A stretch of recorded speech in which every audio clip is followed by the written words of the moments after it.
L-Europarlamentari Nazzjonalista Roberta Metsola kienet l-unika MEP Maltija li vvutat favur rapport li jista' jwassal għall-armonizzazzjoni tat-taxxi fl-Istati Membri kollha tal-Unjoni Ewropea.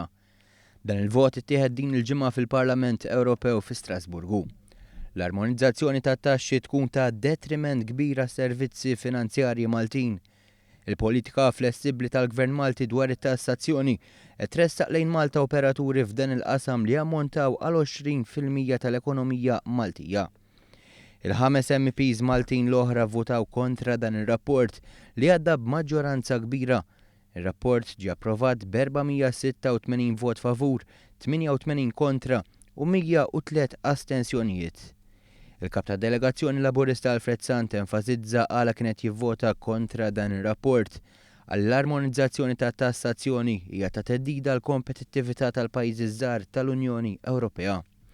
Sant qal il-kontroll tal-politika ta' tassazzjoni tal-Istati Membri hija l-unika għodda li fadlilhom il-pajjiżi fuq il-periferija tal-Ewropa biex jibqgħu flessibbli għal skopijiet kummerċjali. Metsola ddistakkat ruħha mill-qbija tal-MEPs Maltin f'dan ir-rigward u bil-vot tagħha ħarġet favur pass li jista' jagħmel biss ħsara lill-ekonomija Maltija.